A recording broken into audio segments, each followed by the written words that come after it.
Hello, I'm Mike from independencelive.net. In around 2 minutes from now, you'll have all the information that you need to start live streaming to YouTube using the free to download open broadcast software, otherwise known as OBS. First, I'll take you through where to get and how to install OBS. Having taken a couple of minutes to set up our first YouTube live stream, I'm going to go in depth into OBS's powerful and easy to use features, and then I'm going to quickly have a look at the H4n Zoom mic that I'm using, as well as go through the steps for setting up a wireless Android webcam and a DSLR camera to use with our live stream. OBS's great features include using OBS's scenes and sources to make live editing really easy, setting up multiple live video sources, introducing images and other audio streams and video clips into the live stream, sound mixing, recording a copy of the live stream to the local computer, going through the settings tabs, and the really handy profile feature, which makes it really easy to save custom settings for different live streaming platforms, including YouTube and Facebook, etc.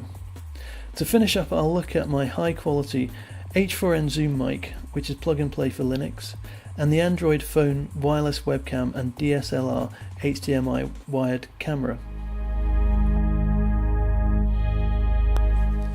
Okay, to get and install OBS, we can head over to obsproject.com, select your operating system, and to install on Linux, just click and follow the simple instructions provided. Now let's get live streaming. We should be able to live stream in about 60 seconds. So go to your YouTube page, click upload in the top right hand corner, select whether you want the live stream to be public, in which case your followers will be notified, unlisted, which means that the live stream is available to view but only if you've got the link, or private, which I think it means you need a password to see the live stream, though I haven't actually checked that out. So once you've selected your privacy settings, click Get Started on the right hand side. Now all we need to do here is grab the stream key, so scroll down to the bottom of the page, get to the stream key stroke name field, click on reveal, select the key, right click and copy, and now we go to OBS. So open up OBS, go to settings, click on the stream tab, in service select YouTube, and select the dots in the stream key, right click and paste the stream key that you've just copied from YouTube into this field. You can click show if you want to compare make sure that it's the correct key, then click apply and OK, and we're ready to start streaming. So click start streaming. Okay, I'm going to put the YouTube page on the right hand side of the screen here and keep the OBS software on the left hand side, and you'll see it takes a few seconds. It's indicating to us that it's starting to stream and that the stream looks healthy, and in a few more seconds the live stream will start to come through.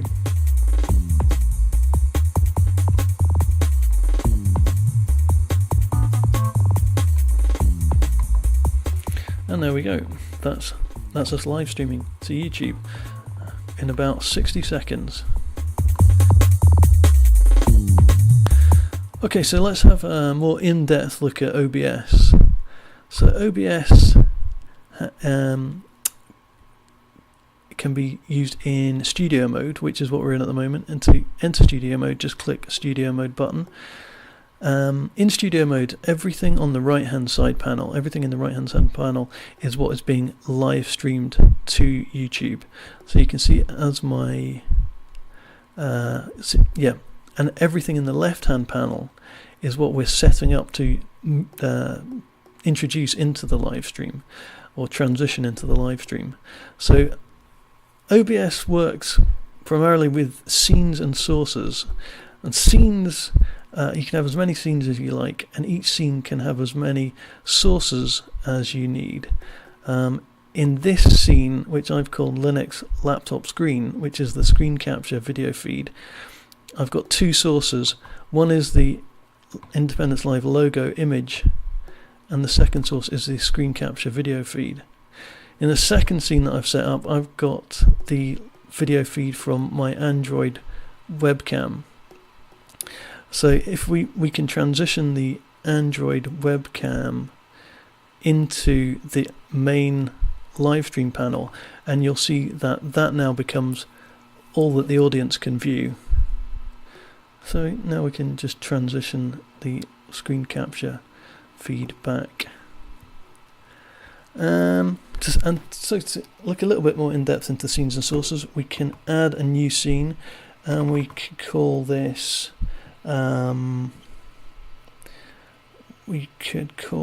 let's see, combo, and we can make a scene that is a combination of the screen capture and the Android feed. So we set up our scene, now we add the sources. So we go to add the Android webcam. It's actually coming through over the local wireless network, and the source, the video stream, is being streamed over the via its IP address. So we go to media sources, and I've already set it up so we can select Android webcam, and there we go. That's now a first source in this new scene, and we can set up a second source, and we'll go and grab the screen capture. I've already set that up as well. So select it and just resize that so we can see both, and we can introduce a third source, Indie Live logo. There we go, and just move that where I want it.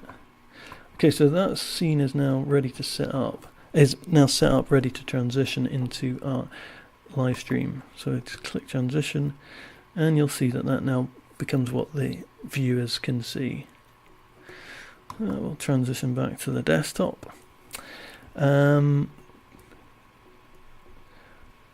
features in OBS include the sound mixing.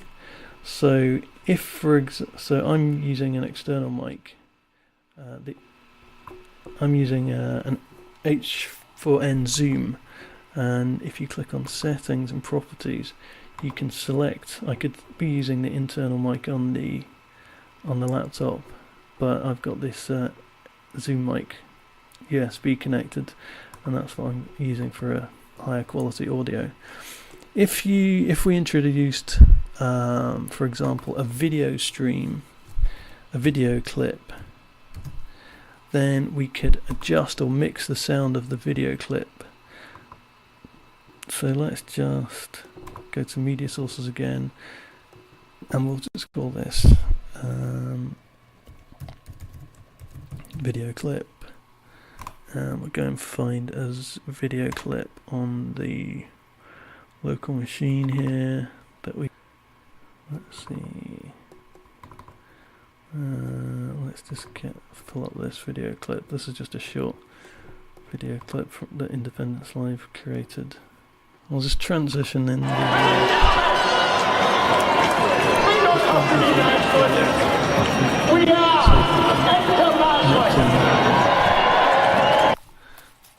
So my internet connection, I'm running it over an Android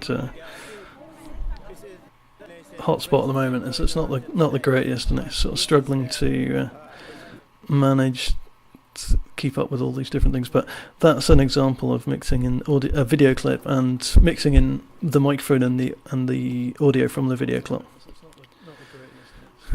So now we can look at so there's various different things you can do with scene transitions. You can cut or fade or add different kinds of transitions and alter the kind of time frames that they transition the clips over. And now one of the nice features about OBS is that you can record the live stream to the local machine, so you end up with a true copy of the live stream on the local machine, and you can actually record it at a higher quality than the live stream goes out at. So if to do that, we just click record. I'm recording at the moment, so I'm not going to click that, but it's really as easy as that. Okay, let's have a look at the settings. And there is quite a lot of settings and quite a lot you can do, but basically, as you've seen, if you just leave everything default, it pretty well works. So in general, I don't really do anything with that. With stream, we would choose a service and put in the stream key that we need to live stream to the platform that we're live streaming to, whatever that might be.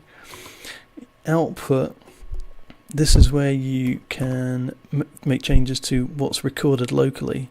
So you can choose the location file, the folder location you want to store it in, record it to, choose the quality, the format, etc. There are various different things that can be done with the audio, different audio inputs, and play around the quality and stuff. Video, nothing, you don't have to do anything here. I would tend to drop the base canvas resolution down to 1280 by 720, but I didn't do that this time. That's possibly why it's a bit choppy. So maybe with a connection like this, it might be better to drop that resolution down. I'm not sure. I'm not an expert when it comes to these things. Then there's hotkeys. So if you get into doing some live editing and more complicated kind of live stream, hotkeys could prove to be pretty handy. And advanced settings, and there's a whole bunch of things you can do with these, but I don't do anything with it. Okay. So now let's quickly have a look at setting up the DSLR video camera with OBS. So I'll pop the live stream over to my webcam, and so I can show you the DSLR. Here we go.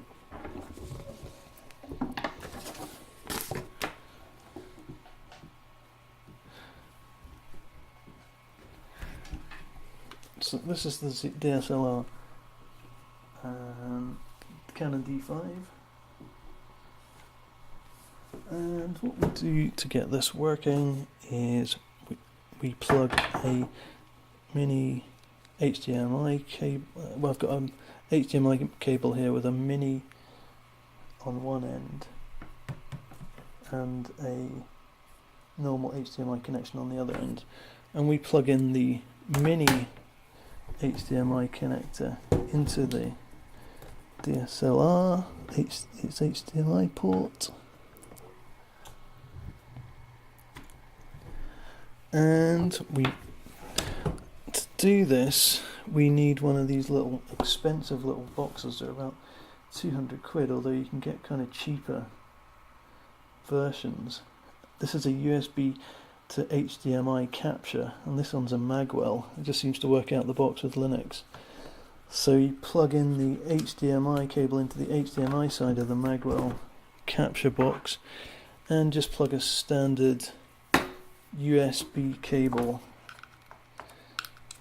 It's a USB 3 box. I don't know if the cable has to be USB 3. I'm not sure about that. I don't know if there's such a thing as a USB 3 cable, but you plug the USB into the cable into the capture box and plug it into a USB port in the Linux machine. There you go, that lights up. It's taking its power from the USB, and we just switch on the camera.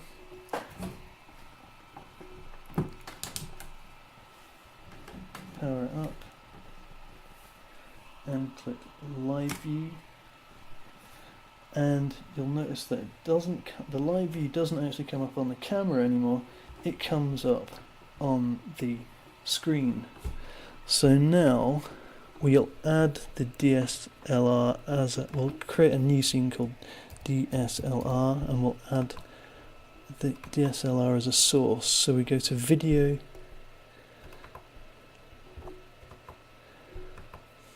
so I'll just go through that again. We make a new scene called, create a new scene DSLR, and then add the DSLR as a new source, and we select video capture device, which is usually what you'd select if you wanted to add a built-in webcam or some kind of connected video device. We'll just call it DSLR cam, and there we go. That's the camera there, available in the drop-down devices box, and click OK, and just there we go. Let's get the and now I'll transition the DSLR feed into the main feed. So there we go, and that's the DSLR now.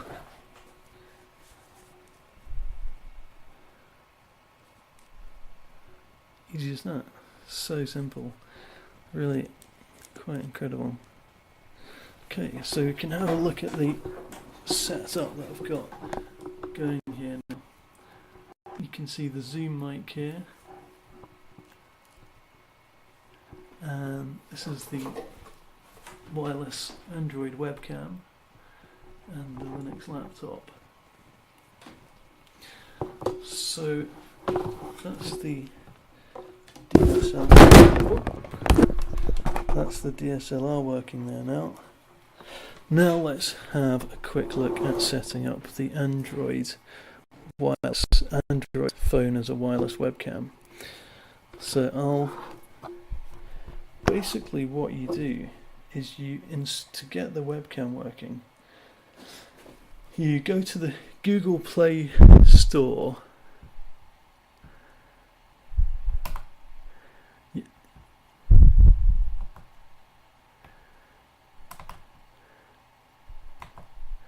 And you search for IP webcam, which is a free application available in the Google Play Store. So you just go to your Android device, search for click on the Google Play Store, search for IP webcam.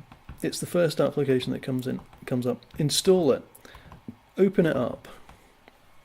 Scroll down to the very last option. There are lots of options. You can do all sorts of things with IP webcam, like motion capture and things, but just go down to select the very last option, which is Start Server, and then you click on the top right, which says How do I connect? I'll just show you this with the DSLR.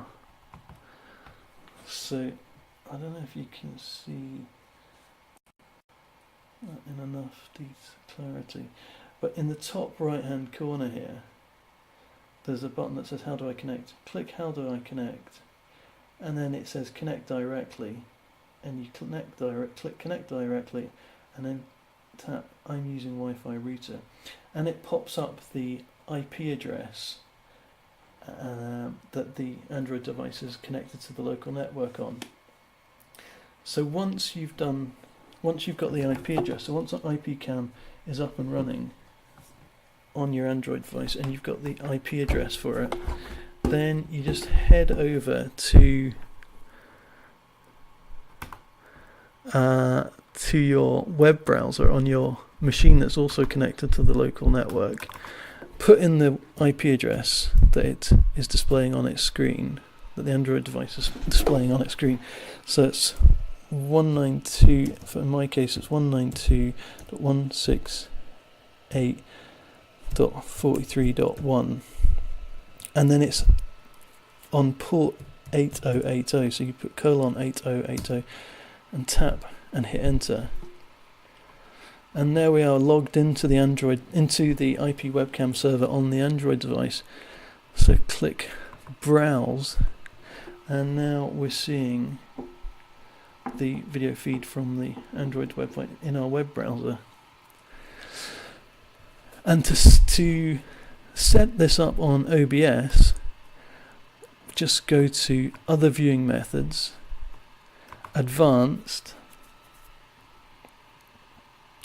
and it'll tell you all the different addresses that are available to access the IP webcam. And so the video feed is on 192.168.3.1 :8080/video, and that gives, if you take that, copy that, that'll give the video feed, or you can just take the audio feed, in which case the camera could be used as a wireless microphone. But to use the camera as a wireless wireless webcam in OBS, copy this video feed address, head back over to OBS. We'll just create a new scene called like Android test webcam.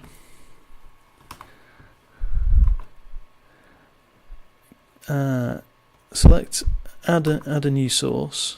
So add new source and select media source, and just click OK there. It doesn't really matter what we call. Now, and the trick here is to unclick local file and paste in the address for the Android webcam into the input field. I don't know if you noticed, but in the webcam settings here on the server, it tells us that the video is the MJPEG format. So we just copy that and paste that into the input format field. I'm not actually sure if this is strictly necessary, but I'll just do that anyway just now, and then click OK. And the Android device should now come up. It may be having a conflict because I've already got that feed set up under Android Cam here, so it might need to just delete both of these and just try it again. So let's get Android and just add that again, media source,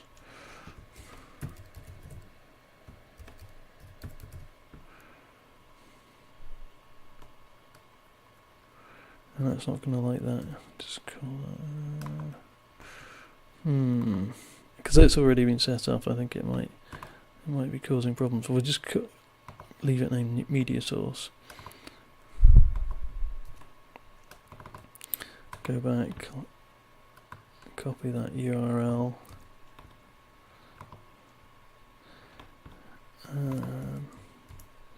paste it in here, just grab that, and possibly we need to do something here. No, I think that's all okay.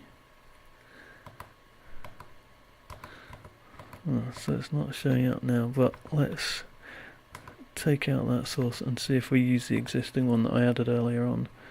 Media source is existing. There's the web Android. Yeah, okay. So it's already registered in the software. But you've seen the process. It's as easy as that. So that's the Android webcam. Okay, so that's it. It's quite an in-depth look at the open source options for live streaming. So we had a quick look at where to go and get OBS, and I mentioned that if you haven't tried Linux, that's really easy to grab and install, and I'd really highly recommend, if you do want to give Linux a shot, heading over to YouTube and searching for how to install Ubuntu 16.04 and finding this excellent tutorial by Steve from Snow Foundry Media. It's a 15-minute tutorial which takes you right through step by step, going to the Ubuntu website, downloading the install file and installing it on your machine. And I think there's Linux, open source Linux and open source OBS make a pretty good, versatile, efficient, it's kind of resource efficient and free live streaming platform. It's also been pretty stable. It actually hasn't crashed on me at all, which is quite amazing, particularly because we've been doing quite a lot with it. So yeah, I'd highly recommend having a look at this tutorial. Okay, and if you're interested in finding out more about open source software and why there are good technical reasons for using open source software, why it might run more efficiently on hardware and why it might be more stable, but also why it's more ethical and why it makes sort of sense to use open source software from a sort of ethical and security point of view, I'd also recommend heading over and checking out the Richard Stallman's TEDx talk. Richard Stallman's I think he's the chief exec or CEO or something of the Free Software Foundation, and he's basically the granddaddy of free software. He's been developing and advocating free software for decades. So it's a really interesting, informative talk in very accessible language. It's well worth checking out. And I think we've basically covered everything. Yeah, I hope this was useful. And if you've got any questions or need any help with anything, do leave a comment in the comments section below this video on YouTube. And if you are interested in the Scottish independence movement, which is a really outward-looking and inclusive movement that's hoping to achieve Scottish independence and move Scotland in a more progressive kind of way forward than the rest of the UK seems to be moving, then please do head over to independencelive.net, and if you're supportive of Scottish independence and supportive of Scotland's growing alternative new media, including Scottish Independence Live, we've now covered hundreds of events, really made a difference to allowing people access to different views and all sorts of grassroots presentations and events that have been basically ignored by the mainstream media. If you're interested in Independence Live and other alternative media outlets in Scotland like Common Space and Bella Caledonia, please do consider making a donation. And if you can make a donation to Independence Live to help support the ongoing activity of the volunteers and the different people involved with Independence Live, then please do. It's very much appreciated. Thanks. And I was just going to say, in a future video, I'm not going to do anything just now, but in a future video I am going to try and go through this open source video editing package, which is also available on Linux Ubuntu. It's a free to use open source video editing package, and it's pretty good. I've done quite a bit of some editing with it now, and it's pretty capable, transitions, all sorts of things. So hopefully we'll have a look at that in a future video. Thanks for now, and happy live streaming. Bye.